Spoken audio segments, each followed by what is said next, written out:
Welcome back, guys. Thanks for tuning in. Thanks for taking time to spend a little time with me. I always appreciate that, and I would like to welcome you to another edition of Terrible Towel Tuesday. I am your host, SimFBallCritic, and let's go ahead and talk about a few things, shall we? Now, we all know, well, some of you may not know, but OTAs started today for the Steelers as well as other teams around the league. Always an exciting time, man. You know, football is starting to happen again. It's still football in shorts, but you're starting to get that anticipation. You know, you're starting to get some guys show some flashes. So by the time you get into training camp, you kind of know where you think you want to start off your training camp depth charts and etc. So it's always a good time. Now, is there a lot to talk about? Not necessarily, especially not on the first day, but we're going to try to find something to talk about, all right? So we'll talk about a few things, and, you know, first and foremost, we're going to talk about what you see in the title. Breaking news! Oh, breaking news! Le'Veon Bell is not going to be at OTAs. Come on, guys. That shouldn't be a surprise to anybody. We've seen the same thing play out last year. I'm pretty sure it's going to be deja vu. Le'Veon Bell is not going to come in until week 1. He has already tweeted as much. You know, a week or so ago, he tweeted out 9/9/2018, can't wait. Basically letting us know he'll be back for week 1. It's no big deal, man. I mean, it's no big deal in terms of this being breaking news. That's a little bit of a troll that I'm doing in the title there, of course, guys. Just playing around a little bit. But it's not a big deal in terms of news. Now, is it a big deal in terms of on field? Possibly. I will explain. Last year, you know, Le'Veon Bell had a slow start. Part of it could have just been the offense. You know, the conspiracy theory is that Tomlin or Todd Haley or whoever was punishing Bell. I don't necessarily believe that, because how does that help us? But I do believe, you know, part of it, excuse me, my voice kind of went out there. I do believe that part of it, guys, was rust. You know, mental rust. Not necessarily always physical, but you could also have mental rust. You know, with reps and getting comfortable and getting the chemistry down. But also, I do believe there could have been some physical rust as well. You know, I think it's always a good idea to at least do what you're going to be doing at least a couple times before the season starts. You know, primarily, that's the reason why the third preseason game and most, you know, traditionally has been the game where the starters play a good amount of time, just so they can feel that football action again, you know, outside of a practice environment. So I think it would serve Le'Veon Bell well to, you know, feel the game, get a feel for it and the flow of the game, etc., etc.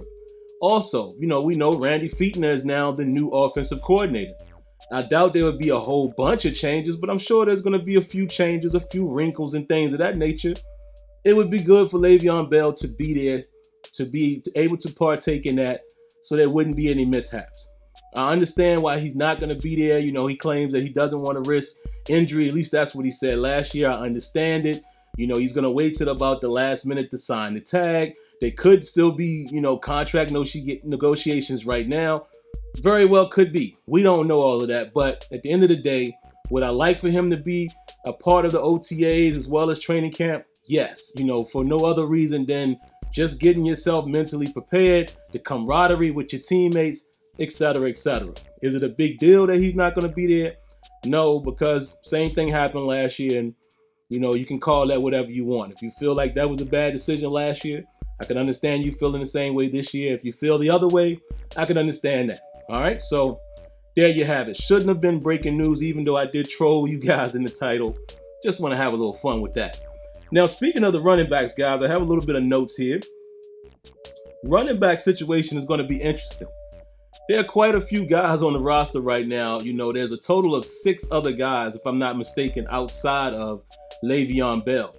I would expect the Steelers to only keep 2 other guys. I would say 3 as a total, including Le'Veon Bell, which is going to make things very interesting. Because if you look at these names, James Conner, okay, you got him, you got Stephen Ridley, Fitzgerald Toussaint, Jalen Samuels, who was the draft pick, Terrell Watson, you remember him? The mini nightmare that Tomlin used to call him, the third down guy or what have you. Franklin, Javorian Franklin, I'm not even familiar with who that is. And also James Summers, not really that familiar with those guys either. Now, you might say that those 2 guys probably don't have a chance to make the team, but it is going to be interesting to see what happens with Stephen Ridley, Fitzgerald Toussaint, and Jalen Samuels. You would think that Jalen Samuels would make the team because of all of that he can possibly possess. You know, as far as him being more than just a running back, him being a Swiss Army knife, if you will, at NC State, you would think he has a great chance to make the team. So then who else do you look at? Stephen Ridley. Did Stephen Ridley do enough to deserve to remain on the team, to possibly take another roster spot? Because you would expect if the Steelers are going to go with 4 running backs, it's taking a spot from somewhere else. Where's that other spot, you know, that we can afford to give up? James Conner, who actually, another news, he was there at day 1 of OTAs. They say he's on the field, he's healthy. I don't know how much he participated, and I'm sure by the time you guys see this video, because I'm pre-recording it earlier in the day, it's around 1 o'clock-ish right now. You guys are going to see it roughly around 6 p.m. Eastern time. So by that time, there's probably reports coming out from beat writers and interviews after day 1, etc., etc. So maybe we'll know the answers to some of this by then. But we do know that James Conner is being reported already that he's on the field, he's healthy. So you would expect James Conner to probably be the starting guy, while Le'Veon Bell is not in the fold. So again, you're looking at James Conner, Stephen Ridley, Fitzgerald Toussaint, Jalen Samuels, Terrell Watson, Javorian Franklin, and what's the other kid's name? James Summers. It's going to be very interesting to see how that plays out. And I think, you know, with Le'Veon Bell not being there, it's going to bode well for a guy like James Conner. I think James Conner is going to get a good amount, a healthy dose of being in the starting lineup and, you know, getting himself an opportunity, because we all know why he didn't really play as much last year before injury. You know, he had problems with pass protection. It's been well documented with that. You know, you go back and look at the Jacksonville Jaguar game, the interception Ben threw trying to go to Vance McDonald. It was clearly, you know, you can't blame James Conner all the way, but you clearly saw him miss the block, pressure in Ben's face. He forces it, intercepted. All right, so, and then there's other instances of James Conner not doing that great in pass protection. So I think actually with Bell not being there is going to definitely help James Conner, not only with just, you know, getting reps, but even just getting back in the fold, you know, after coming off of the injury. We'll see. But I'm going to keep my eye on this running back position. I think Jalen Samuels is a guy that's going to be able to help us out. So we're really going to look at Stephen Ridley and Toussaint, or the main 2 guys. Let's keep an eye on those guys to see who sticks around. All right. In other news, let's see what else we got here, guys. Ben Roethlisberger made some comments already about Mason Rudolph. Now, we all know how this goes. We talked last week, and again, well, the week before that, and, you know, people got mad at me. Some people agree with me or whatever. That's what this is for. It's for good dialogue between Steelers fans. We all know how we felt about Roethlisberger saying what he said about Mason Rudolph in terms of why did the team draft him and how's that help us now, and kind of throwing things under the bus. And then, you know, the passive aggressiveness kicks in and he's like, oh, but I think he's a good kid, blah, blah, blah. We knew how this was going to play out. We knew at OTAs there would be opportunities for them two to be together. There's a report that Ben was tossing balls to him, etc., etc. But here's something interesting that Ed Bouchette reported. He says that first impression Ben Roethlisberger had on Mason Rudolph. He says, and I quote, "He's got a big arm. He seems to understand the offense, seems not to have any issues in the huddle. So I thought he did really well." That's good to hear. Now, whether you believe that's Roethlisberger being sincere or not, that's really not what I'm questioning here. I'm just listening to what he actually said. It's good to hear that Mason Rudolph seems to have a grasp on the offense, seems comfortable, seems to command the huddle. That was something we actually heard in the rookie minicamp. It was reported that, you know, he's doing a good job. I think Marcus Tucker said that, you know, a practice squad receiver that we all know. It's good to see that Mason Rudolph is able to come in and demand things like that, because if so, he could very well be our number 2 quarterback come the start of the season. Of course, guys, this is very early. We have to wait and see how OTAs play out, mini camps, training camp, and then obviously the preseason. But good sign to hear that this guy is, you know, showing himself to be very impressive, very aware, very understanding, and commanding the huddle like a leader should. So I'm glad to hear that. What else do I have here? Let's talk about, man, Farrington Huguenin. This is a guy, man, that I mentioned slightly. You know, he showed some flashes in the preseason last year. And for you guys that don't know, he's another linebacker from Kentucky, like Bud Dupree. But he just hasn't been able to crack the mold, you know, and that may just be because of the guys in front of him. And you look at the depth chart and you would say, okay, so guys like Anthony Chickillo made it over him in past years. Well, you got to take a look at special teams. You know, we all know that special teams is a big component with the Steelers, especially guys who are not starting players, backup guys, particularly, you know, guys like linebackers, sometimes safeties, receivers seem to get a lot of attention in terms of being special teams guys. So it's not overly surprising that, you know, maybe guys like Chickillo would make the team as far as the 53-man roster over him because of, you know, what Chickillo brings to the table in special teams. But I'm very interested in him because, again, we're thin in the outside linebacker position. You know, we're already counting on a guy like Keon Adams, which, you know, we're hearing that he was on the field as well. You know, him and TJ Watt developed a bond last year, and, you know, they're saying that, oh, the brothers are back, you know, on the field together. So I'm very interested to see what he's going to do, but we already know about, you know, that potential surprise. But outside of that, man, you know, Adenahi, I think I'm saying his name correctly. I have no idea if I am. The guy from Toledo, he's an outside linebacker. But you got to look at him and Farrington Hugen. I don't know. I think one of these guys has a chance to make the team only because of our depth. Our depth is very, very minimal at outside linebacker. So let's keep an eye on Hugen because he's been there, and maybe this is the year that he's able to get on the 53-man roster. Maybe he is able to contribute on special teams, etc., and we'll see. You know, I also want to see, man, is Bud Dupree going to speak on his injury status from last year? You know, it's rumors out there that he wasn't all the way healthy, and I'm sure people are going to ask that question in his first interview. I'm sure we're going to hear from him. So I'm interested to see if he references that at all. What else can I think of, guys, that I really want to see and hear?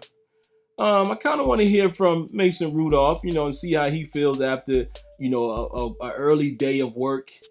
Ben Roethlisberger, I'm sure he's going to, again, you know, address some of the things that he said before. I'm pretty sure he's going to say, oh, I think that was blown out of proportion, blah, blah, blah, blah, blah. Again, man, I don't have a huge problem with Big Ben as a whole. I love Ben as our quarterback, but, you know, we all know how it goes when he talks to the media. So let's keep an eye on what he says. I hope he doesn't say anything too crazy. I mean, let's just see what he says. Hopefully he does the PC route and, you know, cleans it up, if you will, but don't take a jab or another stab at, you know, oh, we shouldn't have drafted a quarterback. How does that help us win? Although we all could probably agree and say, yeah, I can agree with your assessment. Everything doesn't need to be said in the public. Let me see. What else, guys, can we take from OTAs? Let's keep an eye on depth charts. I think depth charts are going to be very interesting going into training camp. So let's keep an eye on where people are early on. Things could change. I did see something on SteelersDepot.com, and I want to reference that. And shout outs to Alex Kazur. He mentioned, he put up a statistic showing how many times TJ Watt lined up on his side and how much time, you know, how many times Bud Dupree, as far as percentages, lined up on his side. And, you know, he was saying that we might see a change in that. We might see a wrinkle where these guys flip sides. And I actually agree with Alex. I would like to see that more often. You know, I think football is all about matchups, especially in the trenches. And sometimes you got to take advantage of certain matchups and give different looks. So I don't want the Steelers defense to be so vanilla. You know, don't be so predictable in terms of how they line up and things like that. I want to see more wrinkles, you know, with pass rush, more creative pass rush, maybe more creative stunts and things of that nature, but moving guys around, guys that are interchangeable, because both TJ Watt and Bud Dupree has lined up on opposite sides. Let's see more of that, man, so you can kind of confuse their offense. They don't know exactly what's happening. And, you know, again, you know, take advantage of certain matchups, use their strengths against the opposing weaknesses, you know. So I want to see some more things like that. I did want to speak real quickly on the safety position once again. The only reason why I wanted to bring it up again, guys, is because it's clear that, you know, The Steelers are going to definitely try to compensate for the loss of Ryan Shazier using safeties. You know, if you look at the safeties that we have, these guys are more so in the box guys. The reason why I bring this up, man, is I actually had a conversation with my cousin by marriage. You know, my wife's cousin. Shout outs to my man, Chris Coy. Play It Coy is his business, guys. He is a sport agent. And he's actually the agent for Jesse Bates. You know, we had a great conversation on Sunday. You know, he told me how Jesse Bates definitely was interested, you know, in Pittsburgh. And, you know, Mike Tomlin was in contact with those guys. And they really felt like the Steelers may have gone after him in the first round.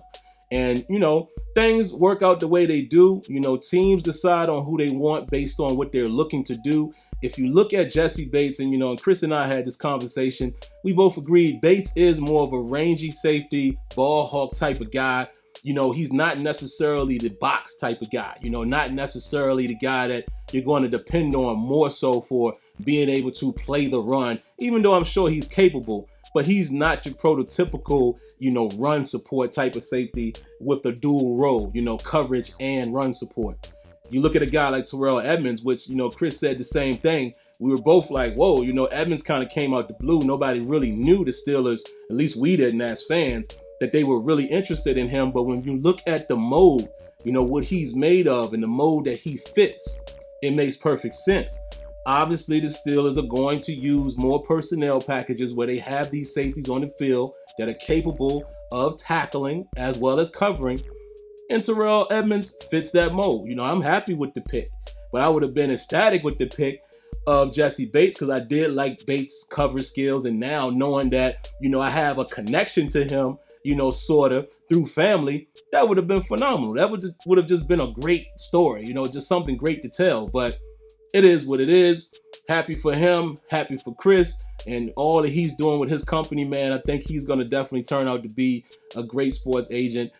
He started his company about 4 or 5 years ago, and he has some pretty good names, some pretty decent names under his resume. So good thing going there. But yeah, man, it's clear to see that the Steelers are going to compensate, you know, the loss of Ryan Shazier and the speed needed and the coverage and the tackling needed in that area with safeties. Obviously, we're going to do a lot of sub-package football, so let's keep an eye on that as well for the OTAs and just kind of see if we can see any wrinkles. You know, I'm sure we're not going to see a whole lot this early, but we might see some formation packages.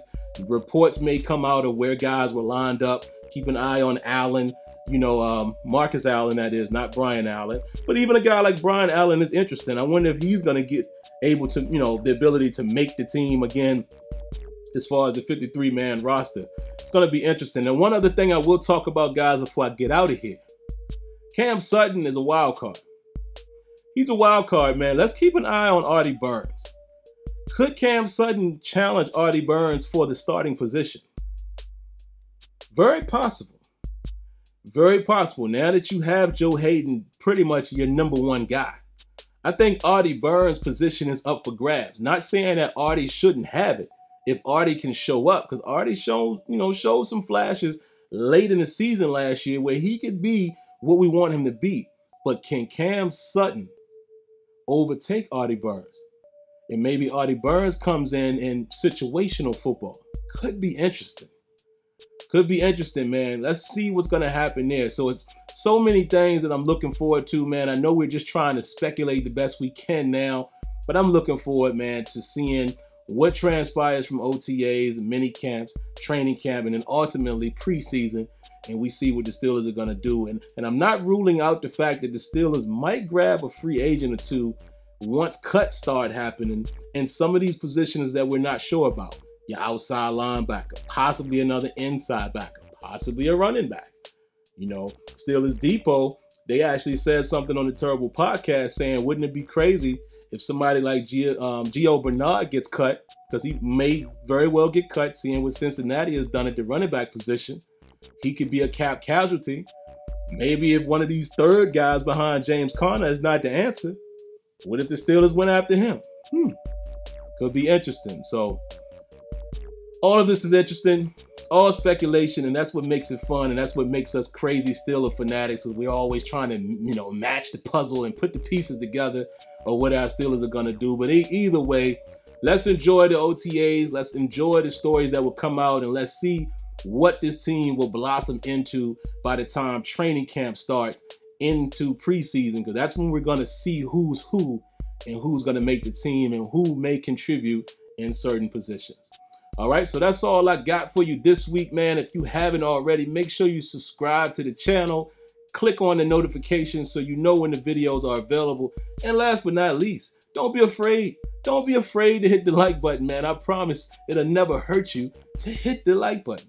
All right, so that's going to do it for this week, man. But like always, let's get a here we go Steelers. And we'll catch you next week on Terrible Towel Tuesday. All right, y'all be good. Peace.